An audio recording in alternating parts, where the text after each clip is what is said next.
Yes, guys, welcome back to Kosi's Arsenal podcast. My name is Kosi. Hope you're having a very wonderful afternoon. You're going to be reacting to Mikel Arteta's press conference. This one is going to be a special one because he's been speaking about so many things. Of course, we have a big game against Everton. We have 5 key players injured. He doesn't know whether they are going to play this one or they are not going to play. And then he also spoke about European Super League. I wanted to hear it from his mouth. When and how did he know about the European Super League? And like I said on one of the streams, I think I was with Glenn, and I said I don't think Mikel didn't know about it. And in his press conference, like we shall hear from him, he said he knew he knew what was going on. He knew everything that was going on just before the announcement. But what is funny, he said that there was a big tsunami that actually kicked out, the European Super League, and he applauded the fan base for standing in a unified manner. I don't know whether that means he was not in for it or he was not pro the ESL. I don't know. I don't want to get onto him. I know he does a lot of PR for KROENKE and the board. He said KROENKE has apologized. He said Vinay has apologized as well, but not good enough. I've seen John W. Henry, doing a video apologizing to Liverpool fans. Probably KROENKE should have done that, but Mikel has said that Vinay did apologize to the players. There was a meeting, so we are going to react to his press conference. Probably there are some interesting points we are going to be looking at and hearing from him, especially the fact that Martin Odegaard could be back. That is very interesting. I think I've missed him as a player and a fan. He's one of my best players. I think him, Saka, and Smith Rowe, whenever they are in that Arsenal side, they just give you that different feeling. Kieran is out. We shall talk more about the team news and the injury updates in the match preview in the evening. I expect to talk about that and much of what I expect out of that game, because I don't expect Arsenal to go all out to win. And I said that in the predicted lineup. If you've watched it, I don't expect Arsenal to go out and bombard Everton with this kind of pressure, trying to win the game. I think we are just trying to get our confidence. So let us try to listen from Mikel and see what he said in his press conference. So we've seen the team news ahead of the game. 5 key players missing. How are they doing, and how much of a blow to be without them? Yes, unfortunately, the situation we have at the moment, they are doing really well, to be fair. They are a little bit ahead of the schedule. We don't expect them for Everton. I think we have the doubt with Martin a little bit. Let's see how he is today in training. The rest will be out and get them as quick as possible back in the team. So, of course, he says that apart from Martin Odegaard, who's going to be assessed, the rest of the other players who include David Louis, Tierney.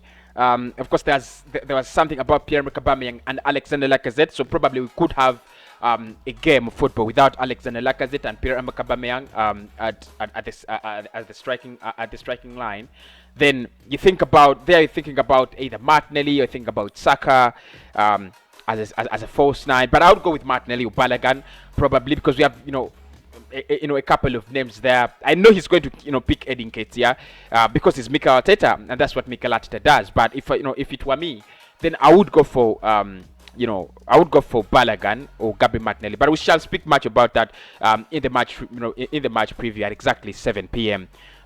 East African Standard Time, and I think that will be 4 p.m. or 5 p.m. UK time. But of course, he says that those big names, apart from Martin, who could actually go for a late fitness test, the others are going to be out of the race. It's been a bit of a strange week, to say the very least. How have you managed to keep all your players focused in training?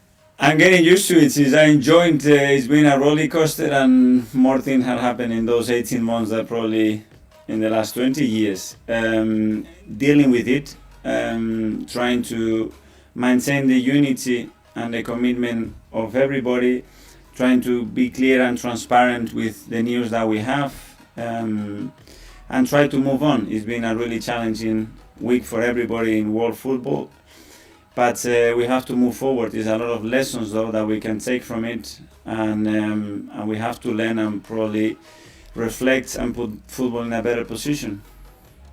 And as for Everton, just one place above you in the table, how big is this game in the fight for European football next season?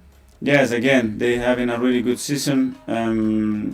We're not getting the results that we want against Fulham. When the result was disappointing, apart from the performance that, in my opinion, we totally deserve to win the game. But we need to win every game now in the Premier League to give us the best possible chance to be in Europe next season through that competition.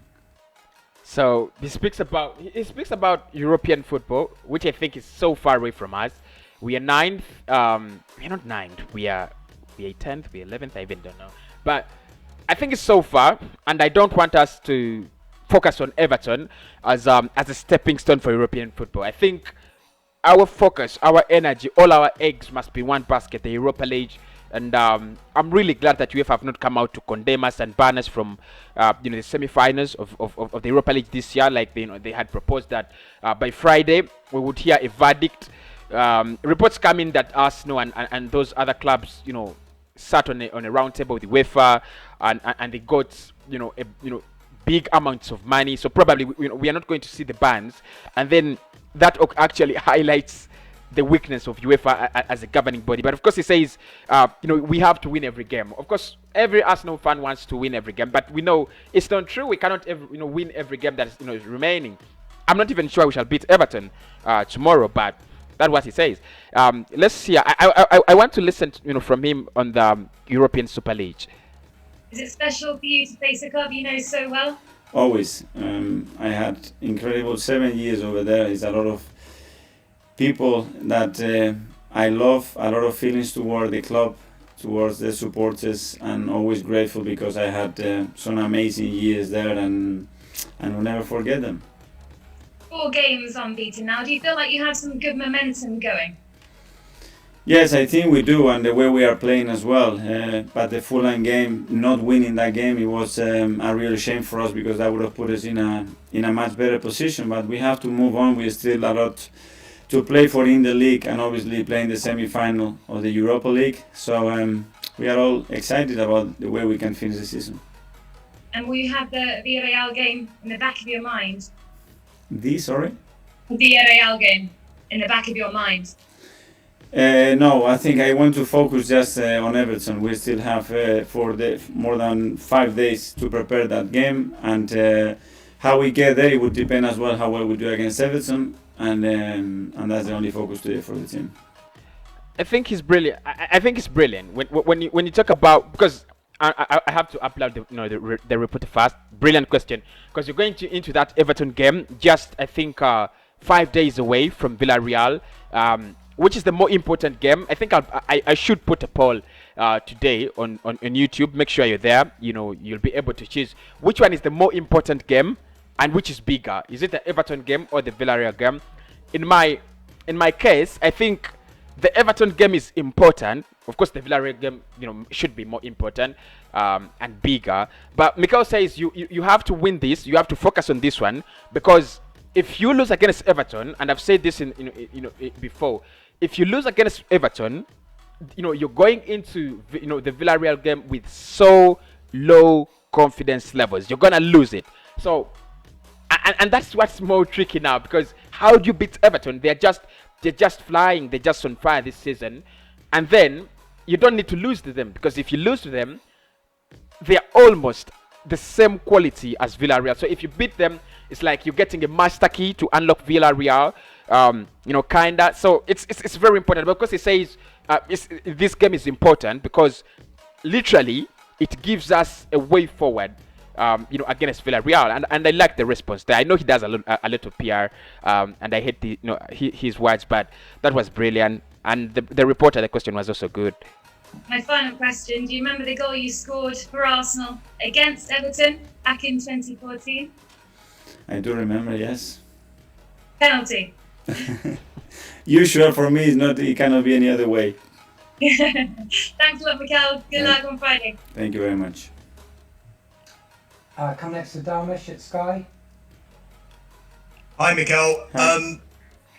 I know it's been an extraordinary week, one probably you've never experienced before, but can you tell us from your perspective when and how you found out that Arsenal were signed up to this European Super League? That has been the most interesting question, and that's what I wanted us to focus on. We shall read the rest of the press conference on from the Arsenal website, but I wanted to hear I wanted you to hear from Mikel Arteta. When did he actually know about the European Super League, and what did he do about it? Because he said, like you'll hear, that he got to know about it before its announcement. And okay, let's hear from him. Yeah, I found out just a little bit before that the news was leaked, and then everything was completely out of controls, and the world. You know what's funny? Of course, he says that he knew just a little bit before the news was leaked, and of course I don't blame him. He's under contract, so he doesn't have a lot of power. But he says as soon as the announcement went down, everything was under control. It was a mess, and I'm just reflecting on the videos I was watching and doing on YouTube in the past 72 hours. The mess, the chaos, the shouting. It's crazy. It's crazy that we can smile, knowing the fact that at the back of our minds we know that football is back the way we know it. Of course, we are gonna be playing Friday night football against Everton, something that I rarely see, but I don't care. I care less. As long as we are playing Premier League on Thursday, in the coming Thursday, we're going to play Villarreal in the Europa League. That is the way we know football. It doesn't need to change because some companies need to make money, some companies need to do anything. It doesn't need to change, and probably later in the day, if I get some time, we should be talking about Dangote's potential 2 billion takeover at Arsenal. It's been trending. Tomorrow we have a strike outside the Emirates Stadium. So there is a lot to speak about the Arsenal ownership. So probably today at 9:30, that is East African time. That will be around 7:30 UK time. We should be talking about Dangote's potential takeover. Will it happen? Because for me, if it's going to happen and Dangote is serious, this is the time. But still reacting to me. Reacted in a really unified manner. So not really time to think about it, reflect, evaluate or anything, because by the time that was out, a big tsunami already came onto it and basically killed it. That is funny. That's funny because say as soon as the news came out, a big tsunami came onto it and it killed it. But yeah, I think that's the right word. It was really, really a tsunami, because right from Stephen Housen on Sunday to I think the stream started with Stephen Housen. Then we went to Craig, Anfield Agenda. Then we went to That's Football. Then I saw the Stratford Paddock, because Stephen Housen after the United game, he went to his channel and he did a Super League reaction. Then he went to to the Stratford Paddock. Then after that, everyone jumped onto it. The Chelsea sites, the Chelsea YouTube channels, the Arsenal YouTube channels. If you've been watching AFTV in the past 24 hours, you can see the big difference. The live streams they have made, because they rarely come live. They are the channel that really fancies uploads, but the way they were just reacting onto that just showed you that the Super League was the Super Bowl. Rihanna to the left of the DT said that in his picture we were going to see Rihanna coming on in football at halftime to sing, and we could have a halftime break of 2 hours, musicians, and probably you have Arsenal Everton or Arsenal Real Madrid, because Everton was not going to take part in the Super League. So you have Arsenal Everton, and then at halftime, then you have Conor McGregor and whoever come on, and then they have a fight, and then after the second half, you have Chris Brown and Rihanna, and it was so funny. It was so weird. It looked like football was the image of football we had known had just been wiped off our eyes and our faces, just like that. But Mikel says it's dead. It's dead. Although Florentino Perez says it's not yet dead. They're still looking at ways And I think this is the time when UEFA needs to, now to be a little bit more responsible, because they know it's not going to die out like that. These are big money issues. JP Morgan, the bank, is involved, so that they will try again. So you've got to act right now. So let's listen to the last statement from Mikel. Like I said, much of the press conference we shall get to know from at exactly 7 p.m. East African Standard Time, and that will be around 5 p.m. UK time. Arsenal as a board have since apologised. Who from the board has spoken to you, and what have they said? Well, Vinay spoke to me and explained a little bit what was happening, the process just before that was announced, and he was very clear and transparent with me. So I understand the reasons why we could not know. Obviously, we were not involved in the decision, and we understand the logics. Okay, let's get this clear. The Arsenal board has apologized, and it has been Vinay who apologized on behalf of the board. And Mikel says that he understands the reasons as to why they were not supposed to know in the first place. For me, that is ridiculous. They are stakeholders.